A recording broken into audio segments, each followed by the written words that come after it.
Hey, everybody.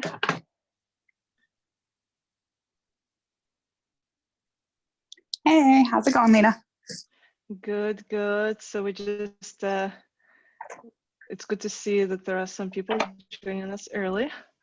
So we're just going to wait for a few more minutes for more people to join.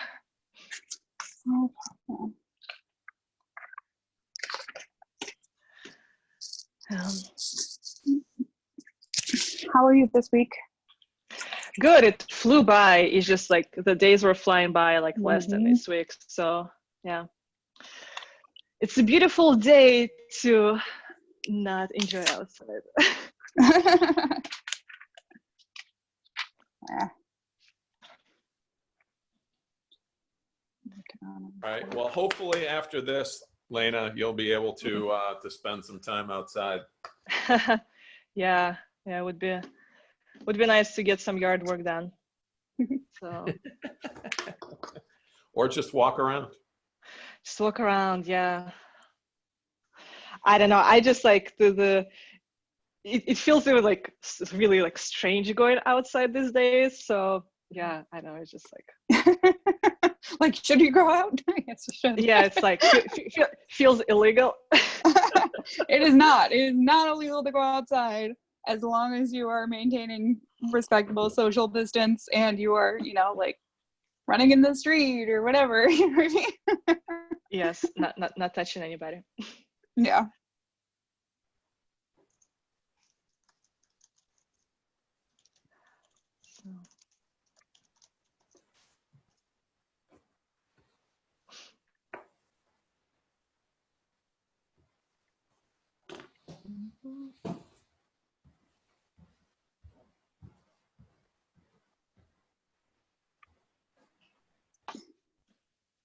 Andrew. Hey, folks. Hello. Wow, got a couple of people already. Good. Yeah. It's always a good sign when I have people coming into a webinar early. Oh, we got a lot. Oh, nice. Yeah, I think we'll let's give it like 5 minutes to have more people. Yeah, that sounds about right. In. Yeah, let's do 5. Yeah. Yeah. All right. Awesome.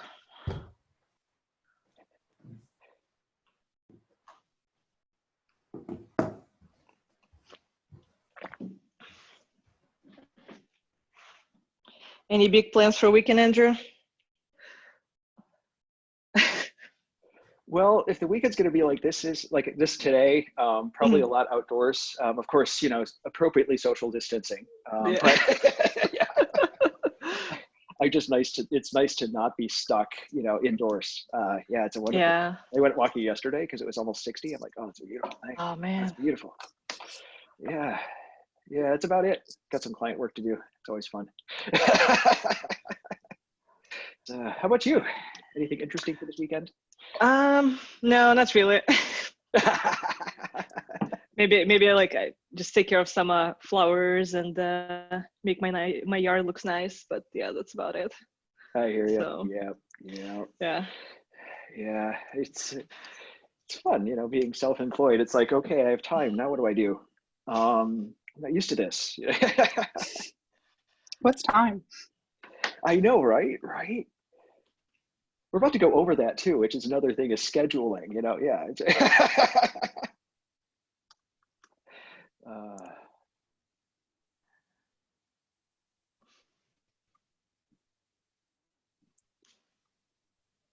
Let's see. We got 27 people on already. Yes, hopefully Zoom would not let us down today. Yeah, right. I think so. From what I've seen, every single major communication, so Zoom, GoToMeeting, which has been around for 35 years, every single, Oh, did Andrew? As you're speaking of things not working. Yeah, that just a little quirky. Was definitely funny. Yes. Yeah. All right. So yeah. There's got to be a backstory. So is this something that's been an issue recently? Did I trigger something or? No, you froze as you were talking about the, issues with Zoom and GoToMeeting, so that's why we're laughing.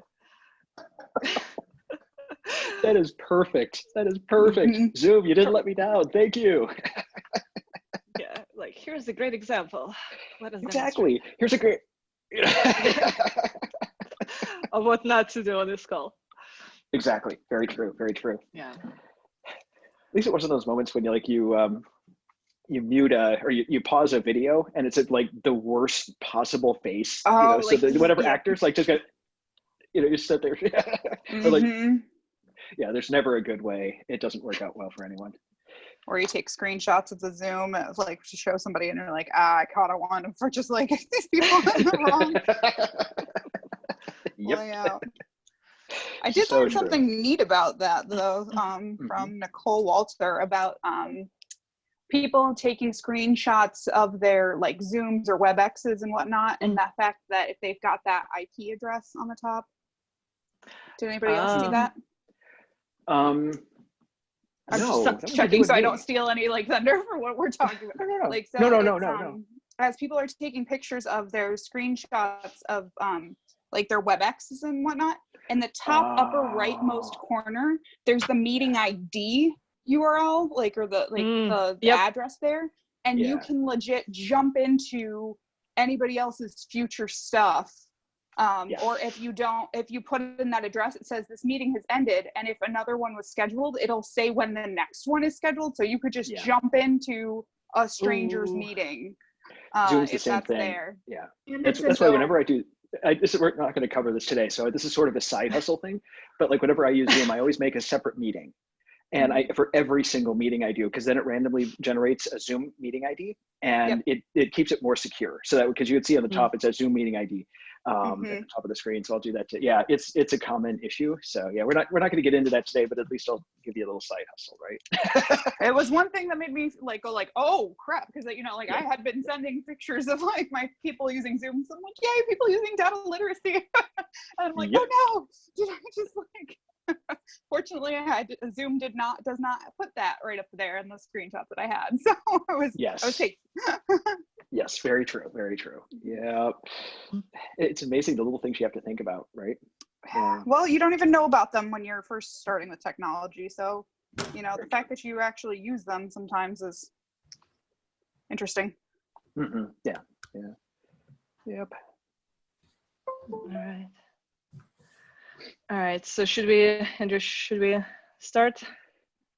Yeah, we got about half, so that's good. That sounds good. Right. So let's go forward, and we'll go from there, and maybe somebody else will join in, and that's good. So yeah, we'll keep going. Perfect. So let me just share my screen. Start this presentation. Okay. All righty. Are you gonna send out the slides, just so I know? Yeah, we can. Yeah, Okay, definitely. Thanks. So can everyone see my screen? All right. Yes. Awesome. So yes, welcome everybody to our webinar and today we're going to cover how to manage remote teams effectively, the best practices, the common challenges that you can run into while working remotely. Myself and Andrew Chesnutt will be leading the webinar today. Let's see. So yeah, at the end we'll have a time for Q&A. So please, if you have any questions, just feel free to paste them in the chat, and we'll address them at the end of the presentation. If Zoom freezes, apologies in advance. So hopefully everything goes smoothly on the call today. Yeah, fingers crossed. So a little bit about us. So my name is Lena Levine. I'm founder and CEO of Forcoda, and we're UX UI design web and mobile app development studio. We've been in business for 6 years, and so right now we have 3 different offices. We have Buffalo office, we have smaller office in Arizona, and we also have people working from St. Petersburg, Russia. So for the last 6 years, I've been growing and managing remote teams. And when I started working with the people in different time zones, people working remotely, I quickly came across different challenges that start arising from not being in the same room. And from the very beginning, from the very, very early on, having proper processes in place, having proper communication was my number one priority with my business, to make sure that the work that we deliver, the projects that we work on, the quality does not suffer, to make sure that results were predictable, that they were top notch, and to make sure that people that we work with, the developers, designers, clients, everybody stay happy, and there is no stress, because that's like one of the things. Working remotely can be stressful sometimes, just because of the different gaps in the communication or processes that start happening. And with being 100% remote, it's I found it to be very honest environment, because if you have any gaps in your operations or the company processes, they quickly they start amplifying. And if you overlooked something, before that, potentially you weren't noticing because you were working from the same office space, and it's so quickly just to lean over your coworker's desk, and just be like, hey Joe, what do you think of this? Or just stop by the computer right at the table and just take a look at the bug or project you're working on, and just do the quick brainstorm. So when you're not in the same room, those little moments disappear, and we don't always realize that they played actually a really crucial role in your overall productivity.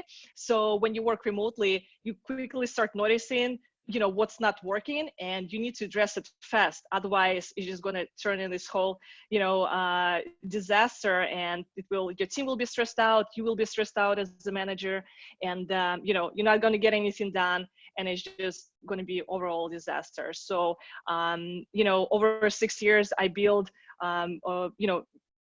put in place and implemented a lot of best practices on the projects, on the communication, on our internal team communications, and that's what I'd like to share today with you, and hope that you can take it back to your teams and implement it, and it will help you to improve your processes. Perfect. Awesome. Thanks, Lena.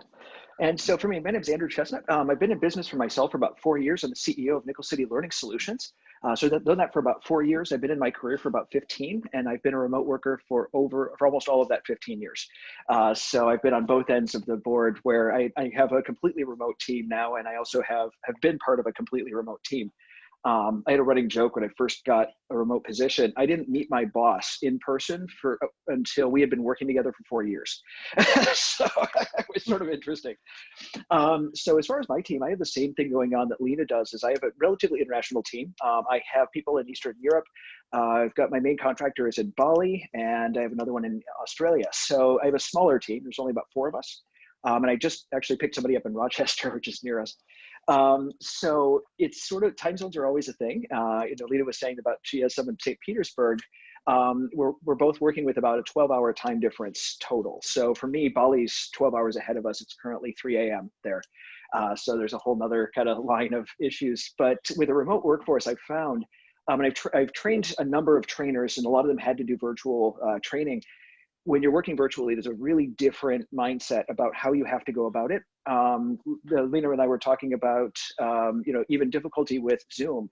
When you're speaking with somebody, it's a lot easier to speak with somebody if you're in person. If you're not, Zoom will cut off, or you can't quite hear somebody, or it's just a completely different style. And so thank you guys very much for being here. I appreciate it. I know that a lot of you folks are really going to be in a situation where you now have to manage a remote team, and it's like, okay, great, now what? I'm stuck with this, and it is a huge transition. So hats off to all of you who are going through that. You will get through it. It does get easier. And I'm hoping that this webinar, at the end of the webinar today, we're going to get you into a place where you feel a lot more secure with what you're doing, and it will really help you. Absolutely. We got a special offer for you at the end of it too, if you ever want our help. So yeah. Working Remotely 101. It sounds like a great title, doesn't it? I like that. I think it's perfect. I work hard on it. So yeah. So as far as working remotely, I mean, we wanted to take you through both ends of this because a lot of people are also transitioning into, I am now a remote worker and I might also have a remote team. So we wanted to get both ends of this. So during this first part, I'm going to go through some of the tips and tricks that I learned over almost a decade and a half of working from remotely on what to do and what to really succeed at being a remote worker. So the first thing we want to do is keep a schedule. It is so easy for people to do, oh, well, my commute went from 30 minutes into the city and good traffic to now it's like 5 minutes. I roll over and go a door over and I'm good. A lot of people get into this, I can work in my jammies, which is fun. I mean, it really is. I'm not going to lie. I call it freelance or casual. You're dressed from the waist up. So there's a huge draw to, all these great things I can do. To be honest, they actually end up really hurting you in the long run. So they're good for a little while, but they're really going to end up hurting you in the long run. Quick story on this. I had a boss's boss of mine years ago who started working from home. And this is like, she put type A's to shame. I mean, she really was very successful, did, really good at her job. And she messaged, I was talking with her one day about our transition to virtual. And she's like, I haven't gotten anywhere near as much as I wanted to get done in the past 3 days. And my husband is threatening to divorce me if I don't shower. And I have been in the same pajamas. So even for very successful people, this is a transition. Keeping a schedule is a big thing. Get up at the same time you did to go to work. If you want to say, okay, I don't have a 30-minute commute, I can sleep in for 30 minutes, that's fine. Just keep to that schedule, take a shower every morning, get yourself dressed, do exactly the same things you would do if you were in the office. So that's the first one. And number two, I'm sorry. Totally agree on that one. So number two, get dressed. So I've already kind of hit on that one and what it is. It gives you a certain mindset. Every person that I have seen who successfully navigated working from home, even for extended periods of time, has always gotten dressed. You don't always have to show up in a suit and tie. If that's your line of work, if you're a financial advisor, I'd strongly recommend it. You'll look good. But honestly, get dressed, treat this like a job, and you'll get yourself into that mindset of treating it like a job, right? And that you have to go to work. There's something about that. That's why a lot of companies have dress codes. They do that because there's a mental factor to it. I'm going somewhere special. I'm not just going to the store in my jammies. Yeah. And to add to the point number one, I personally try to keep the same schedule in terms of waking up and going to sleep even on the weekend. Just helps to keep it consistent, so that way I don't have to wake up at 6 during the weekday and then like sleep in on the weekend, and then it's just now Sunday night and Monday morning sucks.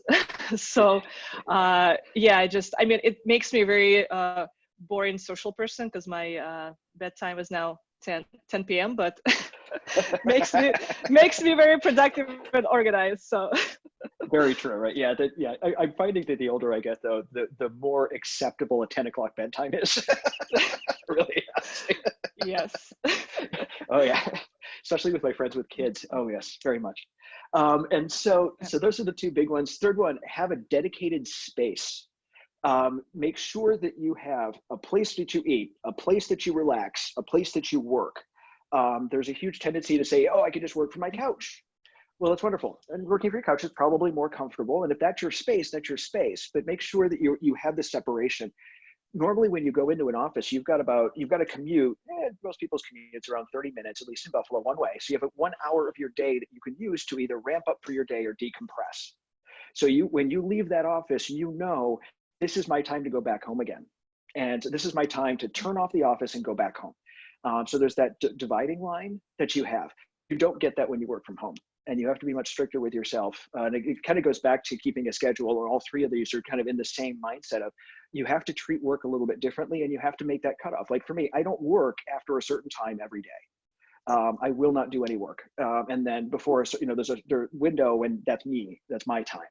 I tell my clients I'm available from 9 a.m. to 5 p.m. Eastern Standard Time. That's my standard availability. If I'm available a little out of that, that's fine, but that's the expectation. And so setting the expectation for yourself is also really important. Yeah, absolutely. Awesome. So, all right. So yeah, those, so these three pillars really apply to anyone working from home, right? Doesn't matter if you're a manager, if you're part of the larger team. It's just kind of the key principles that help to keep us, sane and organized throughout the day, especially now that we really, 24/7 inside the house. So now more than ever, this is a really important point to just to even to get a refresher on. So so from here, we want to kind of move towards and talk about what it takes to effectively manage the remote team. So I've been having a lot of conversations with my clients for the last couple of weeks, the companies that were traditionally in the same space. Right now, they're all working remotely, regardless where they, tech, like savvy teams, or just any other business, like more traditional businesses. Even tech teams are struggling to be 100% remote, just because when you don't see your coworkers, when you're not in the same room, you start missing those key interactions, right? And there are more barriers to communicate. There are more opportunities to under communicate something or not communicate it in the right way. So it's just, people might get, find themselves also trying to get used to this new environment. So there are a lot of different factors at play. So we want to make sure that we, bring the team together in a way that everybody can produce their best work. So, the quality is not suffering, and, make sure that everybody also on the same page and know, kind of like understand what's going on. So the first concept that I want to talk about is really, doubling down on your communication with your team. It's better to over communicate something than under communicate. So when I started working with a remote, contractors, remote designers and developers, I quickly found out that the communication was the number one friction point in our processes and on the project. So whether it's, me not communicating my expectations clearly, or even or developer not maybe understanding what was expected, and doing their own thing, spending so many hours doing something, and then us looking at the final result like, what happened here, right? So we want to avoid those mistakes. So that's why I quickly realized, okay, I gotta take care of it to make sure that we're all on the same page. And then some of the approaches that helped me out to avoid those stressful moments between the team members were really, hey, if I need to explain something multiple times, or just like even talk through with somebody to make sure that they, understand what I'm expecting from this project, or what the client expectations from the project, help to make sure that the other person is understanding what what we're talking about here, and even like have them to kind of like repeat it back to me to make sure that they understood it correctly. So also having a backup plan besides verbal communication, being able to create maybe assign a task in the project management software, whether it's like we're using Asana for our process checklist, we use Jira for tickets and assignments to keep track of the overall project process. So make sure that you also have a written form of the task of the project, so the person that you're working with, in case you're not available, you're offline, or again, if we're dealing with the different time zones, they can always take a look at that written task and just get a refresher of what needs to be done, right? We're not robots. We can't, remember everything. So I want to make sure that there is some sort of, original source of the information that we can rely on and reference moving forward. So, and then, again, if you can have, it's always better to have, so having in-person communication, right? It's obviously the most high quality form of the communication, but if we can't be in the same room in person, the next best option would be to have a video call, again, to make sure that we can at least read some of those nonverbal cues of the other person, because also what happens when you when you're working with somebody remotely, right, you don't always know what's going on, you know, in their life. They might be dealing with some family issues or, you know, health issues, some other, you know, stress. And if you don't know what's going on in their life, you can't properly, you know, react and assess the situation or even emphasize with that person. So just, you know, making sure that having those, like being able to check in with them and like even start the conversation by, you know, exchanging a few kind of like, you know, casual, you know, check-in questions. You make sure everybody, you know, everyone is doing okay, and you know what's happening in their life. So to make sure that you can also properly, you know, assess situation as a manager, and make sure that your team or, you know, people on your team individually doing well. And I have to actually kind of chime in for a little bit about video conferencing. I know a lot of people, when you first start working remotely, you don't want to see this, or they don't want to see a video, or they want to turn it off. It's actually something that is a really good thing to do, is to have your video on, to see somebody's face.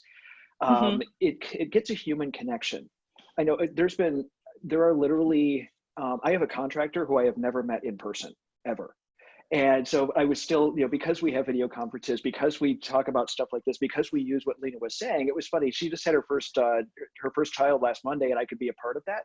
And so it's like we're old friends. We've run into friends in this. We've never physically met each other, and that's kind of the reality of this virtual, the virtual world we work in, right? So yeah, communication's a huge thing. Funny story about that, actually, just a really quick one. I have a voiceover artist in Denver that I work with. Also somebody I've never actually met in person.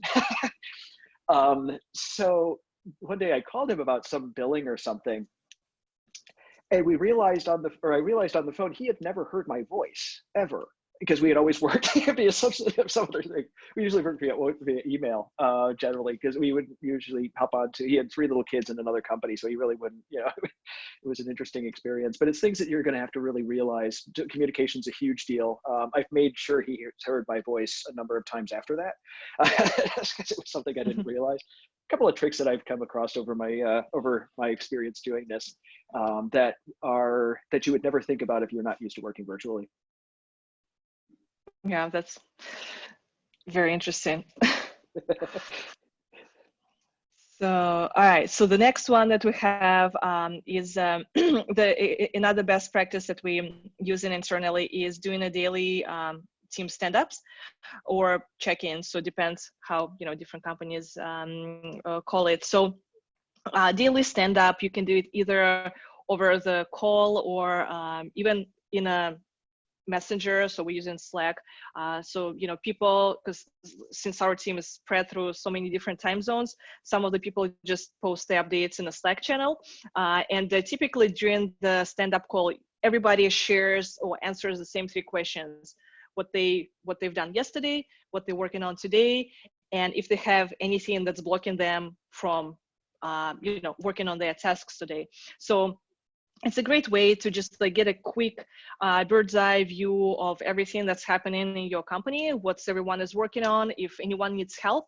And, you know, that way you can kind of like properly plan out your, you know, plan for the day, and make sure that your team members are supported and you have everything that, you know, that they need to move forward with their tasks. Again, it's much easier to talk it through versus trying to guess or just nudge them. Hey, what are you working on? Can you give me an update, right? So that way everybody gets together, and it again also helps to build that, you know, feeling of being a part of the team, especially when everybody allocated in different places.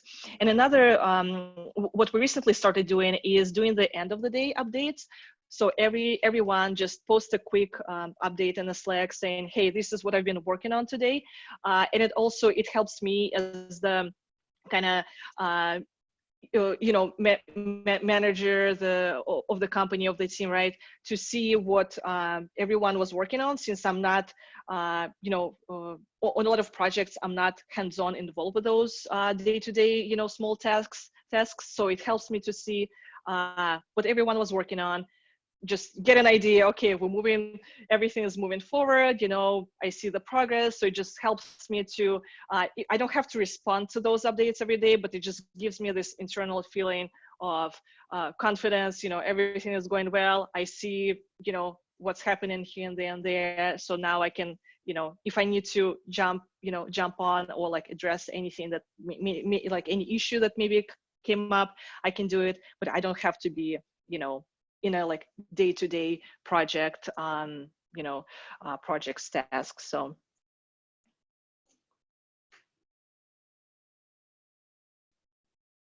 Andrew? I'm good. I have another point I'm going to put up a little bit earlier about daily stand-ups, but yeah, I do it via Slack. So that's kind of my thing. So, and again, when you're working with a team with a 12-hour time difference, it can be really difficult. So I usually do, at the end of the night, I'll check in with my folks overseas just to make sure that everything's going well. So that's usually what I do it, but yeah. So it's also extremely important to have processes or right processes in place. So also very early on, I started documenting all the different processes that we follow on our projects. So my background, I was a web developer myself for many years. So once I started growing my business and growing my team, I had certain best practices or certain approaches that I wanted to communicate to them. And, I quickly realized, right, all of us have different ways how we do things. And that also was, I started noticing that became one of the pain points for working with other people. So I wanted to make sure that we eliminate that pain point. And the best way was to transfer my knowledge to my team by documenting everything, or like all the steps that I'm following on, design processes, branding processes, web development processes. So, and that turned into this like running checklist for different projects. So right now we're using Asana to keep track of those checklists, and those, for all the different types of the projects that we have internally, we have a proper process and a checklist in place. So that way, it helped to solve so many, problems. And I'm just a huge fan of checklists. It makes it, first of all, it makes it transparent for your team. The expectations become clear, what needs to be done, in what order. This makes the project results predictable. And regardless how small or the large project that you're working on, it helps you to make sure that the end result is high quality, right? That it's predictable. And that's what's very important when, again, everybody are, located differently. You want to make sure that everybody on the same page, and they understand what's expected of them. What is the next step in the project, right? Because you don't want to, the other person that might not be available to answer your question. You can always go back into the project management software or the documentation that you might have, and just kind of like see, okay, here's what I need to be working on next. So, and it also helps to just like assign the tasks to people on the team much easier. And, everybody knows what they're working on and what's expected of them. So it also helps to onboard new members of the team. So when, whenever a new developer or designer joins my team, it definitely, now I can just share those documents with them. And, it makes the onboarding process so much smoother. So yes, big fan. Absolutely. It's one of the biggest things that I've seen so many clients do wrong, is just saying, oh no, I've got to get up and go and get everything remote and do all of this stuff now, and with a sense of urgency, and they completely forget about processes, which are so much more important in a virtual world, so much more important in a virtual world. So if you think about it, even if you are working in an office with bad processes, nothing works correctly. Now take and add an extra level of complexity to that with not being able to see what's going on. So it's so, I am a huge fan of processes, huge fan. And also as a business owner, it makes my life a whole lot easier because now I don't have to worry about it. From my employee standpoint, it makes them so much happier because they know exactly what's expected of them. It's just much easier. Yeah. Oh yeah. Yeah, definitely. Never underestimate the happiness factor. Is just yeah, like eliminating all these different pain points, just like it makes working together as a team so much more enjoyable. And now you can focus on growing together as a team instead of fighting each other, like, oh, why are you doing this way, right? Why is this bug here? So it just like improves the overall quality of working together, and the final product is just, yeah, can't underestimate it. Yeah. Oh, absolutely. And we all love it when our job is a hell of a lot easier. Yes. And a lot of these things will make it a whole lot easier, right? Yeah. Absolutely. Yeah. Yeah. All right. So I guess I'm gonna go through a couple of other things here. Don't micromanage. I have seen so many people do this. What happens is, if you're used to being around your team and then that team isn't there anymore physically, a lot of people get this need to then micromanage. They feel like they've lost control over their team. They feel like they're not in the know. They feel like they don't know what's going on, and they will micromanage everyone. Micromanaging in general is the fastest way to kill your team. It really is. I've had to have kind of some stern talks with clients about micromanaging and just saying, look, you have a team of professionals. They know what they're doing. This also goes back to daily stand-ups that will help with this a lot, and double down on communication. So those two things will help this. Don't micromanage. And it helps also the leader, because you've got to take into consideration, as a leader, you're going to have a process of transitioning, and it's going to be difficult. Again, I'm going from an office where I can just kind of, look over my cubicle and go, hey, Joe, what's going on? That's fine. I can't do that when I'm working remotely. And so it leaves a lot of leaders just really feeling very vulnerable. And sometimes micromanaging is one of the symptoms to that. Yeah. I tend to come from my management style is from you're a professional, you're an adult, you know what you're doing. here's my requirements, here's my expectations of you, go do it. Yeah. It lets people feel valued. Definitely. And your team will definitely appreciate it, having that freedom to make their own decisions and having that autonomy to make their own decisions based on their expertise and using their own judgment. And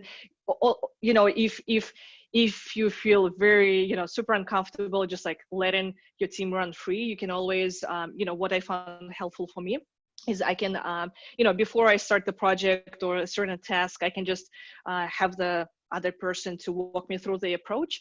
And, I might provide some feedback and say, oh, let's try this. I think it will work better because, based on my experience, I saw it working better. But just like even talking through it, so that way what the other person is going to be, how they're going to be working on it, also helps to alleviate that anxiety of not seeing what the other person is doing. True. And I think all of this kind of comes down to strong company culture. And to be really honest, this could be an entire webinar in and of itself, company culture. I have done so much training on this within management. Your company culture has a huge impact on how productive your team is. I can remember years ago, it was about 2 years ago, I was at a professional organization. So my professional organization is the Association for Talent Development. That's what instructional designers, that's our main thing. And so I was going to hear a talk by Ken Blanchard's son, and I'm trying to remember his name off the top of my head. I'm really embarrassed. I don't remember his name.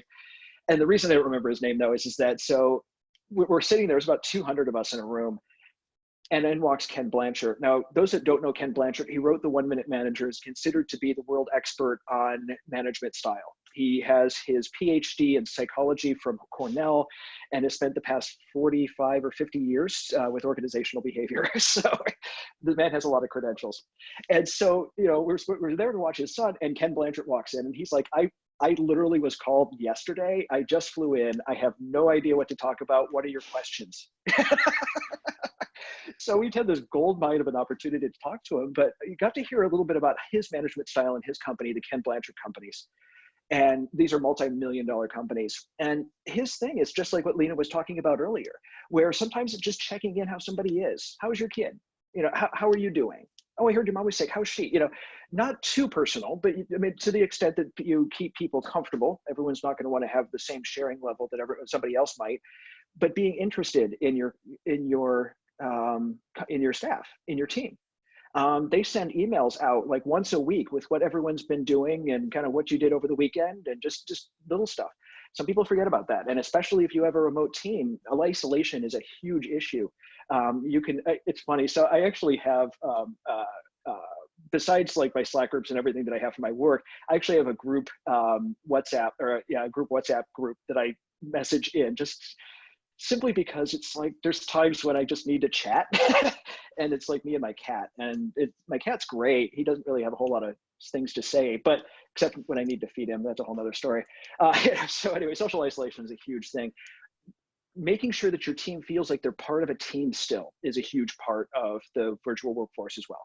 So strong company culture, making sure you have a company culture that respects the people that are around, making sure that people feel like they are part of something, making sure that they are engaged, making sure that they're passionate about what they're doing, is a huge part of working as managing a remote team effectively. So that's a big deal. And a lot of people overlook it because they think, oh, that's just kind of fluffy. It really does have a huge impact. Yeah, yeah. I love the idea of sending like a newsletter summary with little bits of updates on everybody. I might steal that idea from you, Andrew. Absolutely, stealing it from Ken, so I can. From Ken. Yeah, he'll send it around like somebody ran their first 5K. Congratulations, stuff like that. Just little things that kind of connect everyone. Yeah, absolutely. Yeah, and what we also been recently doing. So traditionally, if you're working in the same office, right, people bond around some shared in-person activities. Maybe there is a free food in the kitchen, or people going bowling, right? So now that is non-existent. You can hang out in your own kitchen, right? But absolutely, it's not quite the same, but and bond with your cat, right? But exactly right. So we've been doing, like hosting virtual happy hours, hosting virtual game nights over, Zoom, and like doing like a screen share of the like virtual game. So that was a huge success. And even just like having the, putting the time on the calendar for people to join the, casual conversation and just kind of, like hang out and like, have fun, talk about like non-work related topics. So yeah. And another thing that I was doing, but is giving sharing the appreciation for team members. Just like at the end of the week, like doing a quick post in a Slack saying, hey, like this person done a great job because they, like were working at the time, they had a tight deadline, they launched the project on time, they done an awesome job. This person created this beautiful design, right? So just like give the praise to people. So that way they also know that they all valuable people of the team, and also that, they value each other more, and it just like, elevates everybody together. So that's, very, very important. And some managers, this is not a bad thing. It's just that it doesn't cross people's mind, and it's really important if you're virtual. They think, oh, well, people know how much I appreciate them. They probably don't. So I don't think I can't appreciate my team enough. I mean, they are an amazing group. They are wonderful. They will bend over backwards to get deadlines done. I mean, and part of that is just making sure that they feel like they're appreciated, and that they feel like they are part of a bigger team, and that I really actually care about them, and I do. And that's something and making sure that that's known is a huge deal. Yeah, keeping work fun. So I was on a webinar the other day with somebody who's going to be a coach of mine, and he was saying that he starts off all of his meetings with a joke. And so, my sense of humor is legendary, and sometimes it's bad. I got the bad dad jokes going on here. So the one that I sent to him, because he was pitching, hey, could send me a joke. And I said, how do you know if a joke's a dad joke? It'll be apparent. It's really awful. I mean, my sense of humor is terrible, but honestly, really, it helps. Keeping work fun, going to games, doing various things. I'm going to be honest, he's one of the top 10 speakers in the nation. I mean, he's got a couple of companies worth a few $100 million, and they still do it on this level. Everyone I've seen from those really successful people from small to huge businesses do this, and keeping it fun, making sure that you're engaging, and it works. It works really well. So yeah, maybe the joke. I don't know. Maybe not my jokes. Yeah, we have a separate Slack channel just for like non-work related conversations where people post like random stuff, cat memes, internet jokes, whatever, interesting information. So yeah, it just like keeps it fun and light. So that way it's not just all about, work, but it's good to remember to have fun. So Yeah. And one of the recommendations I'd make, so when you're doing, when you're in Slack, what I do is I invite my clients as a single member guest, and you can do this as a paid, if you're a paid Slack member. What it does is they can only see their channel and that's it. I have a general channel that's always included in every Slack workspace, and I have all my subcontractors on there. And that's our space where we can just kind of randomly come up with stuff, and so that's, so it's not client facing. My client can't see it, but it's enough that I can go through and we can put various things. Like one of my contractors had a baby last week, and so we of course want the cute baby pictures because we got to get in on that action. Yeah, the cute baby pictures.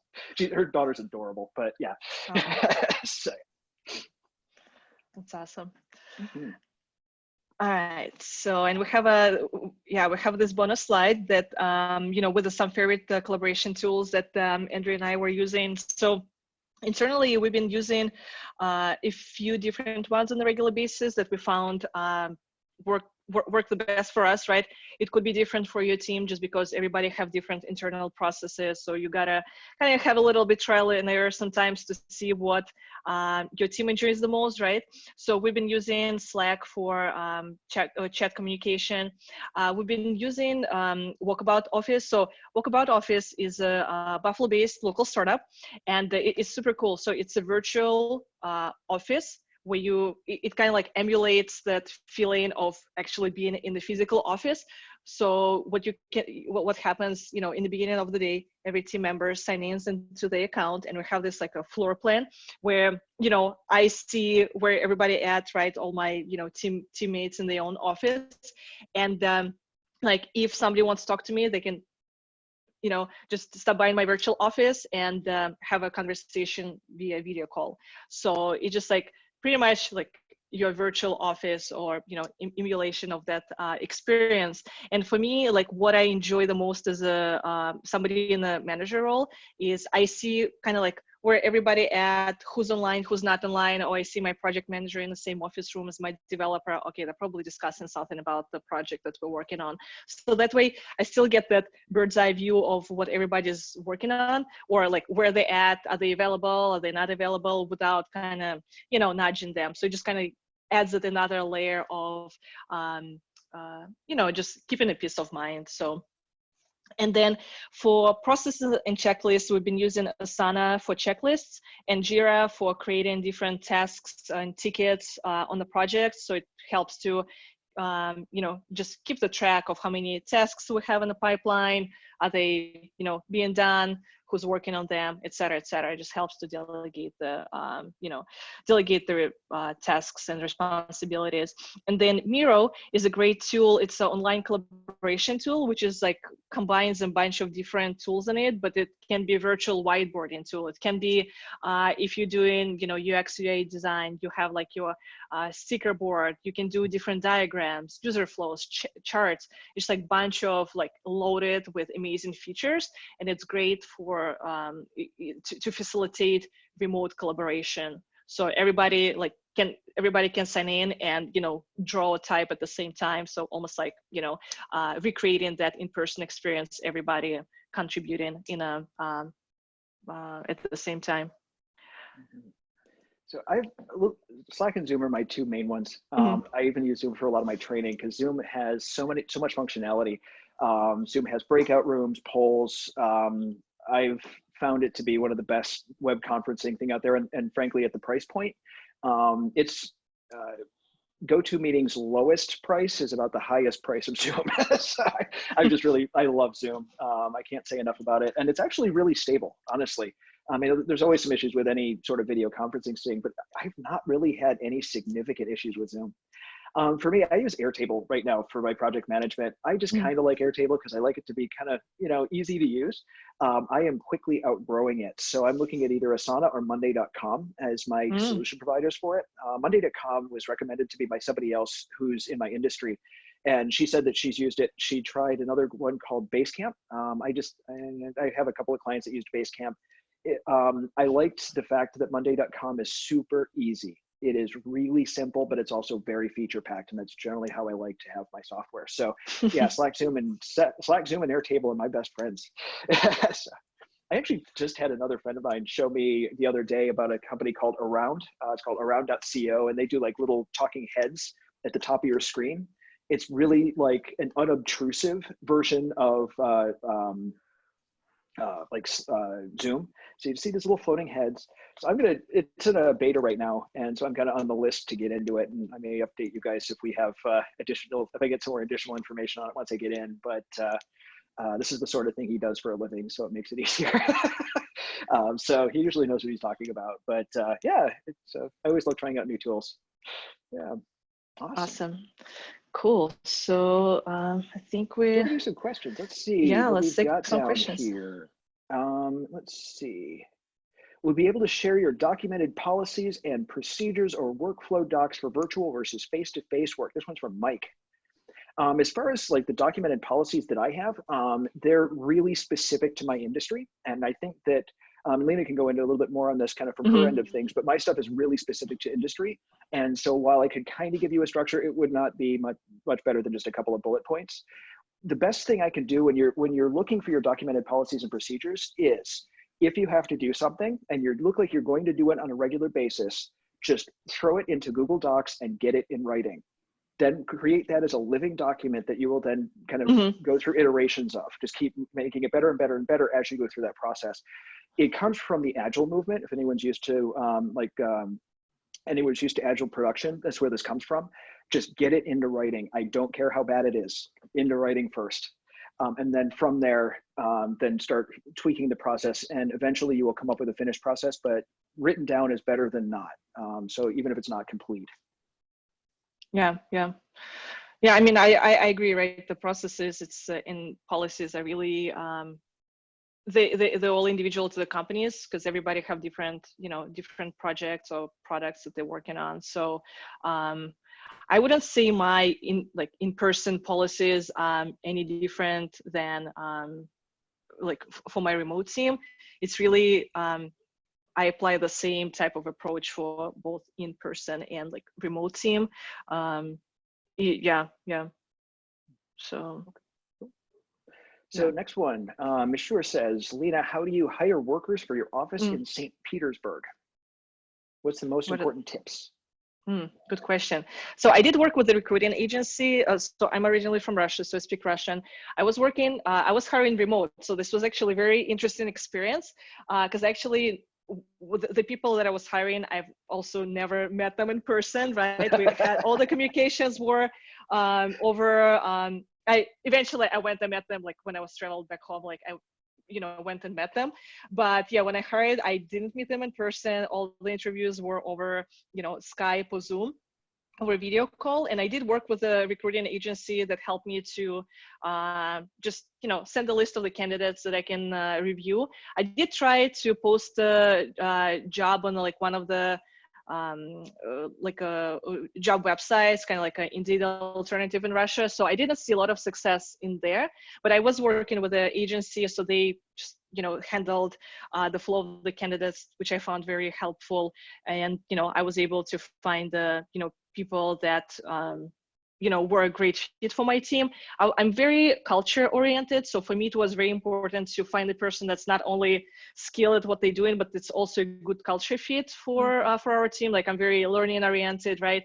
So I want to make sure that the collaboration oriented. So I want to make sure the person that would join us was a good fit, right? Because, if it's not a good fit, it can bring the whole company down. So it's been definitely an interesting process, just even seeing the cultural differences or expectations of people in Russia. I left 10 years ago. I moved to the US 10 years ago, so I haven't really dealt with hiring people in Russia personally until very, very recently. It's just interesting to compare how things are being done in the US and how they're done in Russia. But let's see, what are the important tips? Oh my God, just, I guess it's good to know people that can help you. So. Let's see. Another word from Mike here says, can you share your agenda for weekly team check-in? To be honest, it's just, what are you working on? It's not, there's nothing super formal about these, at least for me. There's another comment we'll get to in just a second, which this answers the perfect question for. Mm-hmm. But as far as the team check-ins, it's more, what are you working on? How far are you along? Okay, that's great. I mean, these are not long. I tend to be this meeting could have been an email type of person. So I tend to keep meetings if I have to have a meeting, I'll have one, but I really don't want it because, again, you're a professional, you know what you're doing. Just kind of keep me up to date with it. So it's more of like a one sentence, this is what I did today, and that's it. Yeah. Yeah, I just posted it in a chat. Those are the stand-up questions that we have our team to answer. So those are like standard stand-up questions. And actually, this goes directly into a great question for Victoria, and actually a really great observation. And thank you very much, Victoria, for saying this, because it allows us to kind of elaborate on it. She says, to me, suggesting daily check-ins and also suggesting to not micromanage your team and let them run free as professionals is a direct contradiction.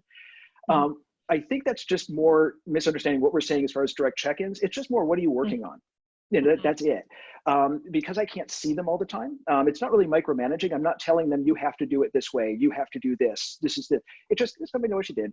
You know, and even if it's I just kept working on this, that's fine. It's like a one sentence check-in. So as far as she asks, you know, can you elaborate on what you have found to be a good balance? That's the good balance is more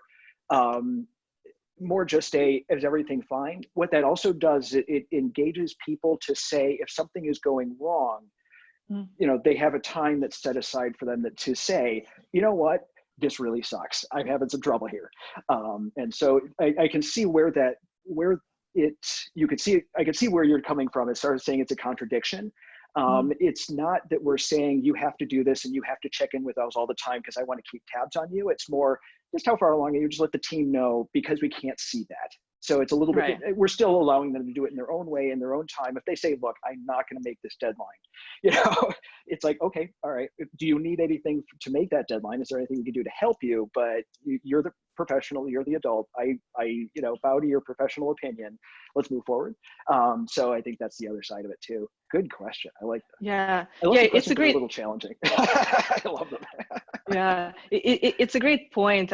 Just, you know, approaching your team from the, like, how you can help them to do their best work, how you can help, you know, elevate them versus just like, oh, why are you doing it this way, not this way? Or like, you know, like without dictating how you have to do it exactly, just like being there as a support that they can rely on if they feel stuck or they just need to just brainstorm what would be the best way to do it. So it's like a fine balance. Yes. Yeah.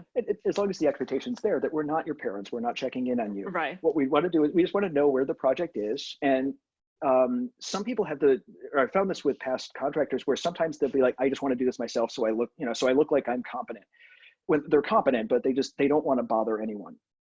And so what this does is tells them, it gives them a trigger that says, okay, now is the time when we're going to check in. And I usually get a better reaction than if I just let them go completely free range. You know? And then I find out the day before the major projects due that they're going to be a week backed up because something went wrong and they didn't feel like they could reach out. That sets that expectation. Yeah. Let's see. Getting some love here in the chat. Thank you guys. I appreciate it.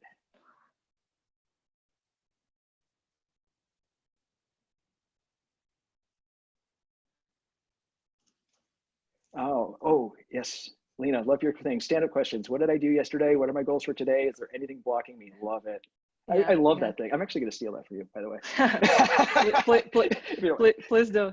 Yeah, and we had a question from Francisca about any virtual game suggestions. So we've been playing Jackbox games, and I just posted the link in the chat. It's it's like a party pack of different games, and like they have different versions, with different games, and just like a fun kind of like cheesy games to like, they have trivia, they have kind of like draw something type of games, just like, you know, get people going and have fun. So like very lighthearted.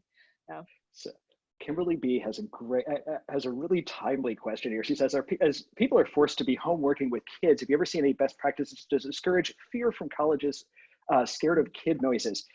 I just said this to a friend of mine in San Francisco. He he has a 7-year-old daughter. He works from home, and we were talking one day. He was saying about how she always needs the most attention when he's on a major meeting. Of course, it's just kind of how it works. And so I sent him this thing today from Tammy Duckworth, who's an author. And she goes, so today I didn't realize I was off mute and told the Democratic caucus, including a couple of presidential candidates, that, quote, "Mommy is working, honey. Please go potty and wash your hands. Then mommy will come downstairs."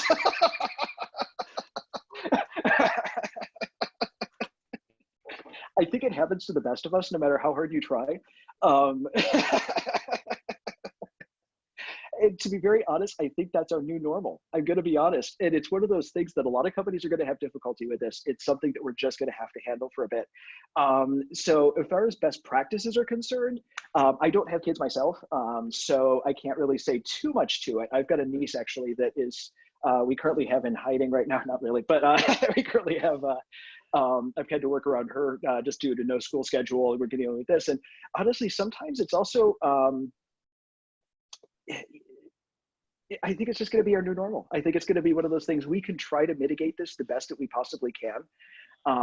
But I don't think we'll ever be away with it. And I think that bosses, especially, I foresee this being a much more virtual workplace after the coronavirus and everything happening right now. I don't think workers are going to want to come back again. I think they're going to want to work virtually, and I think it's a lot easier. I think it's better for morale, and I think it's something that's just going to have to happen. So as far as best practices, I mean, explaining to your kids, if your kids are about 6 years old, they're smart enough to know, mommy or daddy is working, can we have I need some quiet time, this is what and that works well with my niece. I'm going to be honest, she's 7, and it works really well. Yeah, Uncle Andrew just needs some quiet time, and being upfront with them, and then having a space for them to work. So what I'll do, or what you might do, is have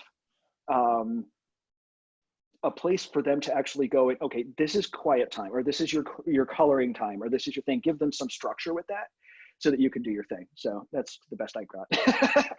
Yeah, and I found it to work. I posted the link in the chat for the noise canceling app, so that way it can kind of like blocks out all the background noises, so that way it can be also like an extra layer, or like one of the ways how you can, just exclude any background noises, even if you have construction going on behind your window. So that can help. Always know where the mute button is. Always know where the mute button is. Yes. Awesome. So let's see. Oh, I got one more here. Do you think organizations will be able to see people to say people must come back to work after seeing how people can work productively remotely? So this is completely my opinion. But what I think is going to happen is there are some companies that are going to say, no, you have to come back to work now, and they're going to have a worker revolt. I think remote has been the way things have been going for years. I mean, when I was in business school, getting my business degree, they were teaching contingent workforces. So this is not new. They're teaching it in business schools. It's something that's really in the front lines of things. And I think if companies start to force workers to do that, workers are not very, will not stick with a company for 30 years like they used to. I think they're going to start finding other employment. And so I think companies are going to be forced to do that. Yeah, I mean, it's going to be a huge draw. Like, the companies that can offer ability to work remotely is definitely going to be a huge draw for the, employees in the future, now that people tasted that, freedom of working from home. I mean, some people love it, some people hate it. I'm not saying it's going to, it works for everybody, but the people that now saying, listen, we could have been working remotely all this time, and all these meetings could have been emails, right? So yeah, those people definitely will look for those new opportunities with companies that allow working remotely. And I think the other side of it is that, I mean, I know Lena and I both have offices outside of our home. I have one downtown. I've got one up here in the North Towns where I live. And for me, sometimes just going into an office is easier. I don't want clients coming to my house. Most of my clients are elsewhere anyway, rather not. But that's something for me that I sometimes just like, that space of having somewhere outside my house. So just because you have a virtual workforce does not mean they're all working from home. Some are working from co-working spaces. The co-working spaces are amazing. I have to be honest. So I'm at DIG down at the Innovation Center with Buffalo Niagara Medical Campus, and I've been just the networking. I mean, that's the reason this has happened today, is because of that networking. And it's interesting to get outside of just my company and get to see a bunch of others. Yeah. Awesome. Cool. Perfect. So So one of the other things we wanted to offer to you folks is, I hope you got a lot of value out of this. We really tried to put it together to give you as much value as we possibly could. I also realized that there's a lot of people who are having a lot of difficulty going through this transition. I mean, so now within the past week, you've been stuck with shutdowns, you've been stuck with now having a virtual workforce, and now it's like, what the hell do I do? And it can be a massive transition to people, and it can be something where, you know, you're stuck. And again, we said this is probably not going to be a temporary thing. A lot of workers, once they're used to working from home, and once they're able to get into that groove, will be significantly more productive. And I don't think they're really going to want to go elsewhere. And so what Lena and I did, because we were talking about this the other day while we're developing the software, we're developing this work, we're like, why don't we teach people how to do this? Why don't we go into your company and help you transition? So what we did is we set something up for you folks. If you want to email hello@forcoda.com. Did I get that right, Lena? I'm going to paste it in the chat, yeah. Perfect, awesome. So if you email hello@forcoda.com and set up a strategy session with us. What we're going to do in the strategy session is Lena and I will come up with a specific plan for your company to help you transition virtually. The other side to this as well is I will do a strategy session with you separately because my expertise is in virtual training. And I've done that for about 15 years at this point. So I have a lot of experience in that. We'll come up with an action plan and set forth a report for you that has specific actionable results, specific actions that you can take to get the best results out of your virtual workforce. We're doing that today just at a really, really special price for you folks, and that's $2,000. And so that'll get a complete report, complete idea for what you're doing. You know, so that way then we can kind of work you through it. And if you think about it, so if you have a virtual workforce, we're tending to find that, I know, Lena, you know, chip in if you agree with me or not, but we tend to find they are significantly more effective if you do it properly. If you don't do it properly, it can actually bomb pretty quickly, and you end up with a lot of less productive workers. So really, so we are willing to do that for you again. If you want to email us at hello@forcoda.com, and we can set that all up, give you the specifics of it, and let us know. Yeah. Cool. So let's see, it looks like we're all through all of our questions here, but yeah, awesome. Thank you guys so much for the love. I really appreciate it. So it looks like we're at the top of the hour. So we're just about, we're just at the top of our hour here. So, but thank you guys so much for coming and staying through this. I noticed that just about everyone stayed through to the end, and I really appreciate that a lot. So thank you guys so much. Thank you for the love that you're giving us in the chat box. We hope you guys do well in your transition to the virtual workforce, and have a great rest of your day and enjoy this this beautiful weekend, hopefully. Yeah, awesome. Thanks everyone for joining us. Have a great weekend.